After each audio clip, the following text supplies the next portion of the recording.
Te decíamos que vamos a hablar respecto de lo que es Malvinas para los argentinos y para los neuquinos. Vamos a hablar de esta temática a 40 años de aquel episodio.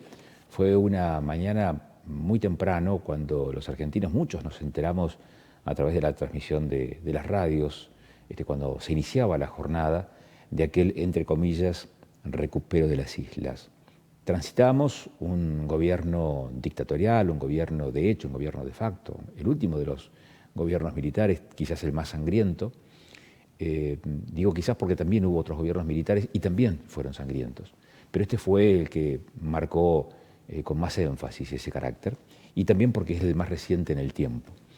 No podemos dejar de mencionar que desde 1930 en adelante la Argentina tuvo una sucesión de gobiernos de facto y gobiernos militares, muchos de los cuales no terminaron, los democráticos digo, no terminaron con sus mandatos, salvo dos, porque fueron todos interrumpidos por gobiernos de facto.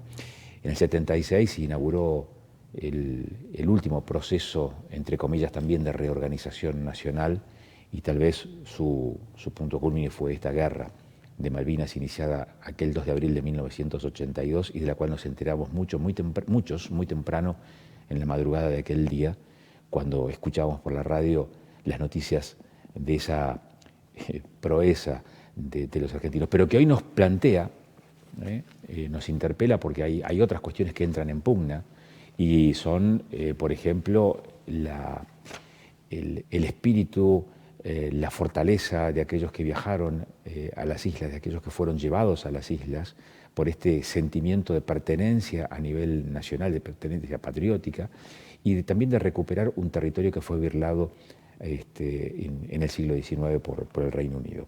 Está con nosotros Alberto Bruno, es un excombatiente de Malvinas, hoy residente en la provincia de Neuquén. Alberto, muy buenas noches, Agustín Amado te saluda, ¿cómo estás?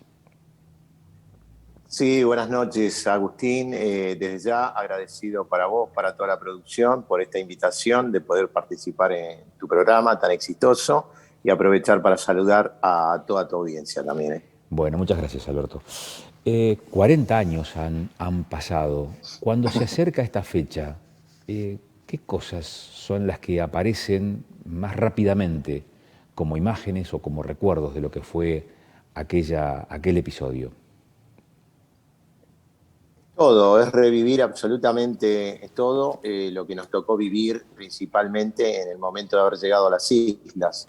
Las vivencias que tuvimos en las islas, vivencias para las cuales quizás ningún ser humano está preparado, que era tener que vivir una guerra, lo que se generaba a través de esa fuerte acción psicológica que ya tuvimos los primeros días por parte de los ingleses, que era el famoso cañoneo naval nocturno, el tener que salir a volar, porque en el caso mío yo era mecánico de helicópteros y cumplía la función de copiloto de vuelo de helicópteros Agusta artillados con coheteras y ametralladoras pertenecientes a la aviación del ejército argentino.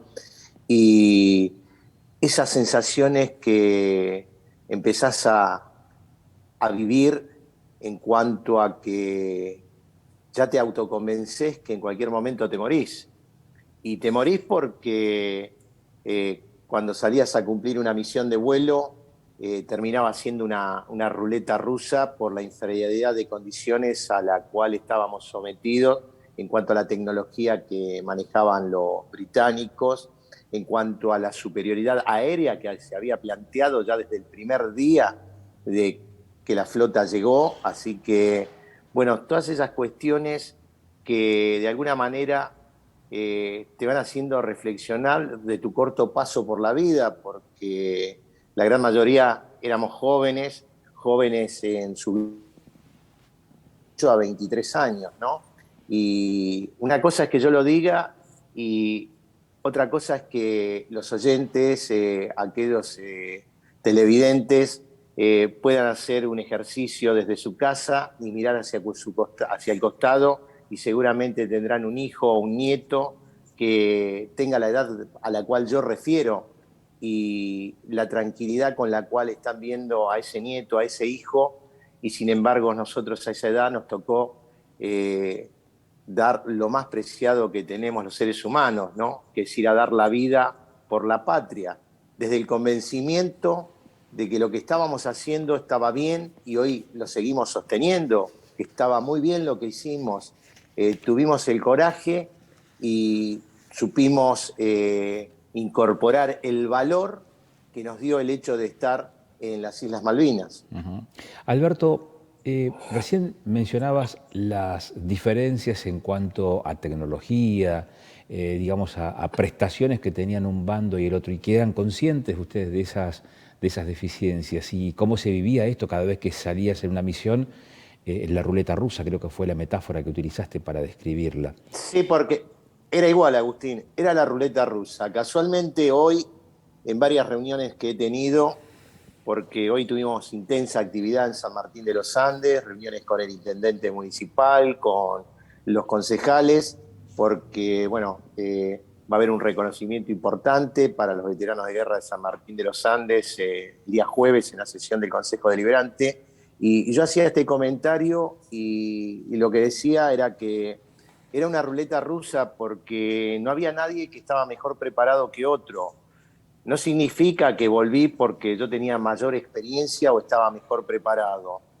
Volví porque tuve suerte, pues contaba la historia de lo que nos tocó vivir el 9 de mayo, donde un helicóptero de ejército, un helicóptero Puma, el Alfa Eco 505, va a cumplir una misión de vuelo que demandaba que se internara dentro del mar y fue alcanzado por un misil y derribado.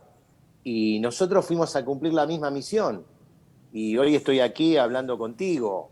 Y tuve la suerte de que no nos detectó la fragata, que no nos detectó un avión y que no nos tiró con un misil, porque hubiese corrido la misma suerte. Por eso te digo, salías y fíjate, sabiendo que por ahí no ibas a volver, porque no te podíamos hacer nada en cuanto a la tecnología que utilizaban los británicos. Y así todo, fuimos y cumplimos todas las misiones de vuelo a las cuales se nos impartió. Y la más importante de todas, que fue la operación helitransportada más grande realizada durante la campaña de Malvinas, que fue la del 28 de mayo, cuando después del desembarco inglés avanzaron y estaban tomando las posiciones de Ganso Verde, Goose Green, como es conocido, Darwin, y tuvimos que con los helicópteros helitransportar a miembros del Regimiento 12 para contrarrestar ya la avanzada que habían realizado sobre nuestras tropas apostadas en Darwin. Y verdaderamente vivimos un infierno en lo que fue la aproximación a la zona de combate, los encarnizados combates que se estaban viviendo, y había que aterrizar en esa zona sometidos al constante fuego enemigo, y así todos sabiendo que éramos carne de cañón, cumplíamos la misión de vuelo, llevábamos la tropa y por supuesto la tropa también, los integrantes del Regimiento Claro. 12, estar viendo minutos antes que iban a desembarcar en el infierno y todos fueron y se embarcaron en ese infierno, ¿no? La verdad que el coraje, el valor demostrado por el conjunto de las tropas destinadas en Malvinas superó cualquier imaginación, porque te repito, recordá la edad de la cual te hablo, 18 a 23 años, la gran mayoría, y todo el mundo fue y cumplió con lo que le correspondía, el arrojo de dar la vida por la patria. Uno podría pensar que en ese contexto de inferioridad de condiciones y sabiendo que era una confrontación armada en desigualdad, no, lo que no primó fue el desánimo, todo lo contrario. ¿Cómo se hace para sobrellevar una situación de esas características en donde la posibilidad del triunfo es casi una utopía? Te haces carne de eso, te digo por qué. Una vez que estás en las islas, combates, la verdad, el primer combate, cuando cayeron las primeras bombas, sentí mucho temor, tuve mucho miedo, me temblaban las piernas, y es algo lógico, después me dijeron, ¿no? Porque son las sensaciones que se viven ante el hecho concreto de que sabés que podés llegar a perder la vida. pero los seres humanos somos animales de costumbres y el hecho de estar todos los días sometido a ese tratamiento de hostigamiento con la posibilidad de perder la vida, te vas acostumbrando. Y un caso concreto, una anécdota concreta, es lo que te dije al principio, cuando nosotros estábamos sometidos al cañoneo naval nocturno, que eran las fragatas que quedaban apostadas a 4 kilómetros de la costa de Malvinas y que de 4 kilómetros generaban un cañoneo constante batiendo zonas, ¿sí? Donde los proyectiles caían y se llevaban vidas de nuestros compatriotas. La primera vez salimos todos corriendo y teníamos muchísimo terror a todo ese infierno que se vivía durante la madrugada. Sin embargo, con el paso de los días, ya cuando podíamos descansar, y a nosotros nos tocó estar destinado en lo que era la cancha de fútbol detrás de la casa del gobernador Menéndez en ese momento, y habíamos hecho un búnker y nos alojábamos en el vestuario de esa cancha de fútbol, un vestuario de madera con techo a dos aguas de chapa. Ninguna protección tenía esa construcción contra el fuego de la artillería, pero tratábamos de dormir ahí en el momento que podíamos. Claro. Y como te digo, la primera noche que nos acostamos y cayó la primera bomba, salimos todos corriendo. Después del paso de los días, escuchábamos caer los proyectiles del cañoneo naval y ya calculábamos, hasta que no llegaban cerca las explosiones de donde estábamos nosotros, no nos levantábamos, porque te acostumbrás. El ser humano se acostumbra ante una posibilidad concreta como el hecho de perder la vida inclusive. Alberto, ¿y cómo fue ese contacto con los vínculos, con los afectos en el continente? Digo, ¿cómo fue esa vinculación durante el tiempo de la confrontación armada con la familia? Cuando empezaron los combates, porque ya habían desembarcado los ingleses, empezó a ser más ralentizada la comunicación que se hacía a través de cartas. Yo guardo muchísimas cartas con el sello postal de Puerto Argentino que le he enviado a mi esposa. Era recién casado, tenía 20 años yo en ese momento. Mi esposa estaba embarazada de mi primera hija, de Natalia, ya es una mujer hoy de 40 años. Y también tengo las cartas que me enviaba mi señora con destino postal a las Islas Malvinas. En algún momento pudimos hacer alguna comunicación telefónica, pero todo esto muy escueto. Éramos muchos que queríamos utilizar el teléfono que por ahí se habilitaba, pero se ralentizaba a medida que pasaban los días, hasta que llegó un momento previo al final del combate donde se cortaron todo tipo de comunicaciones con el continente, y es tan así que la anécdota, me entero al regreso, que mi padre, como no tuvo más noticias mías, me fue a buscar en el listado de los muertos en combates en el Ministerio de Defensa. Mirá vos. ¿Cómo fue el retorno? ¿Cómo fue el regreso?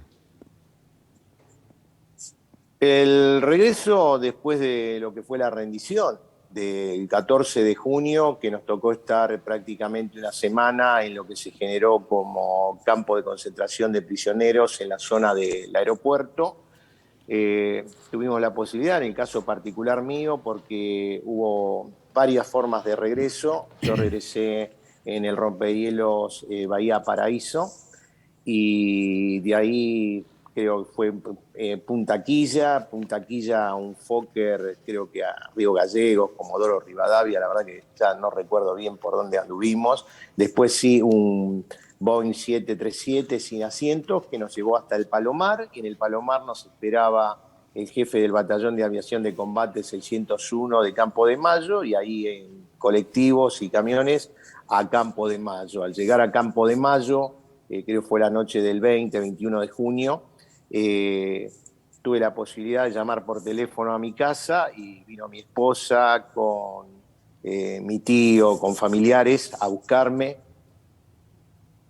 El sentimiento de estar en casa, de haber regresado con vida, era indescriptible porque no lo podía creer, más allá porque recordaba a todos aquellos que perecieron en el campo de batalla, ¿no es cierto? De haber sido un afortunado, de haber vuelto, de no tener un rasguño. No tener un rasguño visual dentro de lo físico. Después, con el tiempo, te das cuenta que no solo tenés rasguños, tenés detonaciones interiores, por lo que fue la fuerte presión psicológica y esa afección que tenemos todos los veteranos de guerra, que es el famoso estrés postraumático, ¿no? Del cual yo tuve que realizar un tratamiento de casi 2 años para poder recuperarme. Alberto, te agradezco mucho la deferencia de darnos estos minutos de tu preciado tiempo para recordar lo que ha sido Malvinas a estos 40 años de aquella guerra. Muchas gracias, Alberto. Gracias a vos, Agustín, y un saludo para toda la audiencia. Y los 40 años de Malvinas es un ícono en la historia de la República, y que todo el pueblo nos reconozca verdaderamente, eso nos pone bien y nos alienta a seguir para adelante malvinizando. Que termines bien la jornada. Gracias. Alberto Bruno, ex combatiente de Malvinas. Y ahora está con nosotros al teléfono Francisco Sánchez. Francisco es el presidente del Centro de Veteranos de Malvinas en Neuquén. Francisco también forma parte de ese núcleo de excombatientes que estuvieron durante aquella confrontación en el año 82 y del cual ahora se cumplen estos 40 años. La unión de la guerra a través de los centros de veteranos es lo que nos ocupa ahora. Francisco Sánchez, ¿cómo estás? Muy buenas noches. Agustín Amado te saluda, Francisco. Buenas noches, Agustín, ¿qué tal? ¿Cómo estás? Bien, bien. Mira, recién hablábamos con Norberto Bruno, que también que también es un excombatiente de Malvinas, y nos interesaba charlar contigo, Francisco, acerca de cómo funciona el centro de veteranos. Digo, porque los veteranos se han unido, han decidido unirse en distintos lugares del país, aquí en Neuquén también, y esta forma de unidad, de formar un centro, me da toda la sensación que también es un ámbito de contención para aquellos que pasaron por aquel drama.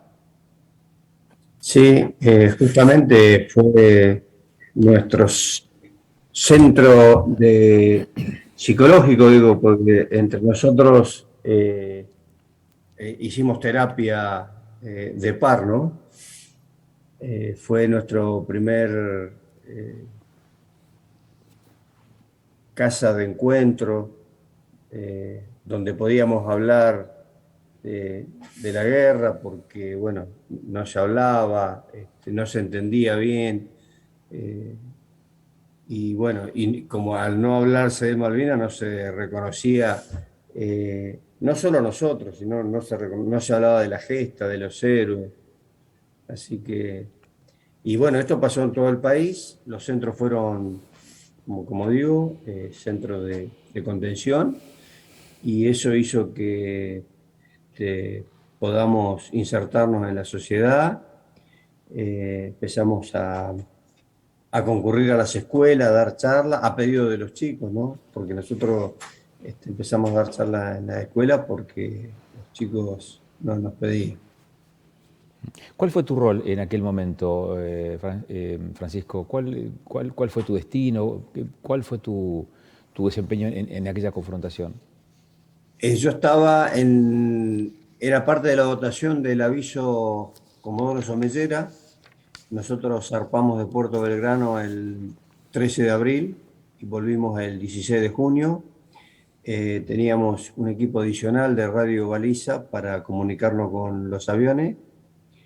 Entramos al teatro de operaciones a fines de abril y, como yo cuento, digo, nos dimos cuenta que estábamos en la guerra cuando sonó la sirena de puesto de combate, porque se aproximaba un avión, viste, a la zona nuestra. Sí. Y era un A4 que venía escapando de un Sea Harrier, y ahí es cuando a todos nos pasó, creo, cuando eh, eh, bueno, en el buque era puesto de combate, en Malvinas era alerta roja. Ahí es donde, digo, nos cambió la piel, nos cambió la cabeza, y entendimos realmente dónde estábamos, ¿no? Cuando llega esta fecha, cuando llega cada 2 de abril, cada año, ¿qué, qué imágenes son las que sobrevienen? Y sobre todo lo que te viene a la mente es cuando se acerca la fecha de la que vos fuiste partícipe, ¿no? Porque, bueno, te acordás como ser el 2 de abril, el día de la recuperación, viernes. eh, yo viajaba desde Bahía Blanca a Puerto Belgrano y ya cuando subí al colectivo, 7 de la mañana, el micro era otra cosa, ¿no? Todos los días, viste, vos viajás al laburo y la cara no es la misma, o sea, era alegría porque, bueno, lo que se vivió en todo el país, ¿no? La alegría de haber Sí, recuperado. la euforia inicial, pero también digamos, Sí, la angustia a pesar digamos, de los episodios, de cómo se van los episodios y esa angustia, esa ansiedad también por iban, cómo se iban transformando aquellos acontecimientos. ¿Cómo fueron estos 40 años después de Malvinas, Francisco? y estos 40 años al principio fue de silencio, también parte nuestra, nosotros tuvimos nuestro tiempo para hablar, para juntarnos. Se hablaba al principio de los pobres chicos de la guerra, que estaban todos locos, no había contención de ninguna índole, ¿no? Porque eh, te costaba en un currículum de un trabajo decir que eras veterano. Eh, para algunos fue un problema, eh, no para mi caso. Yo llego a Neuquén y como me conocía gente de acá de Neuquén, fue todo lo contrario, ¿no? Es más, me ayudaron a conseguir trabajo. Llego a una empresa, bueno, todos extranjeros, ¿no? Europeos, que venían de la historia de su familia de haber estado en la guerra, o sea que era un orgullo para ellos que yo estuviera trabajando en la empresa. Fue distinto lo que vivieron, la realidad de mis compañeros, ¿no? Que ocultaban decir que habían estado en Malvinas y sobre todo uno sintiendo el orgullo, porque si hay algo que hemos tenido siempre fue el orgullo de haber hecho algo por la patria, aunque sea en esta circunstancia que la verdad que uno no eligió. Y no estás de acuerdo con esto, pero bueno, es lo que nos tocó. Claro. Eh, ¿Cómo funciona hoy el Centro de Veteranos? Viene de una transformación interesante también en estos últimos meses. Hoy, ¿qué es el Centro de Veteranos de Malvinas de Neuquén, Francisco? Hoy es lo mismo que fue siempre, ¿sí? O sea, la transformación de la que hablas vos fue eh, una situación lamentable que tuvimos que vivir, pero que está en la justicia dirá. Por la Pero después, administración de los fondos del centro, decís. sí, sí, sí, Ujú. con lo que inclusive, bueno, vos sos testigo porque vos abriste los micrófonos, sos uno de los primeros que abrió los micrófonos para visibilizar esta situación, ¿no? Fueron momentos muy duros para la organización, porque en un momento esto estaba, de alguna manera nos tocaba a todos, ¿no? Lamentablemente. Pero bueno, la justicia en esto actuó rápidamente y nosotros, bueno, nos abocamos a hacer nuestro trabajo, que es el mismo que desde que se creó esta Claro. organización, que es ¿Cuántos afiliados Malvinas tiene? ¿Cuántos integrantes tiene el centro de veteranos? 78 hoy. ¿Son todos los que residen en la provincia de Neuquén o fuera de la provincia de Neuquén también formando parte de este centro? De la provincia, o De la sea, el provincia. centro es provincial, En la estamos provincia. hablando, sí, todos residentes en la provincia. Ahí está. Sí. Francisco, gracias por estos minutos. Que termines bien la jornada. Muchas gracias. No, al contrario, bueno, y invitar a tu audiencia a que nos acompañe en los distintos actos que tenemos, tanto la vigilia del primero acá en la ciudad de Neuquén, el 2 a las 9 de la mañana, y a las 6 de la tarde el acto central, y bueno, y el 3 nos vamos a Paso Aguerre a rendirle homenaje a Jorge Águila, que él cae el 3 de abril en la recuperación de Georgias, y un acompañamiento en toda la provincia, porque hay actos en todas las localidades, ¿no? Gracias, Francisco. No, gracias a vos Buenas noches. por Francisco Sánchez es el presidente del Centro de Veteranos de Malvinas en Neuquén. Más de 70 veteranos de aquella guerra hoy residen en la provincia de Neuquén. Una institución que surgió, entre otras cosas, para darle esa debida contención a aquellos que pasaron por aquel fenómeno, por aquel acontecimiento, por aquel hecho traumático también y que marcó su vida. No solamente de ellos, también de los argentinos, y que está relacionado con la gesta de Malvinas, de la cual se cumplen 40 años y en Prima Multimedios también lo vamos a recordar con una producción especial audiovisual que vamos a poder compartir en las distintas plataformas que tiene Prima Multimedios, como es Canal de Noticias 24/7, como son las radios, pero también el portal de noticias mejorinformado.com. Hasta acá llegamos nosotros hoy. Nos encontraremos dentro de una semana. Le anticipo algo. A partir del próximo mes, a partir de la próxima semana, vamos a hacer una rotación del horario, vamos a trocar el horario. Empezaremos una hora antes, quizás porque los días son más cortos, quizás por cuestiones de programación. La verdad que nos vamos a encontrar a partir de las 9 de la noche, a partir del martes que viene. Muchas gracias por la gentileza. Hasta la semana que viene.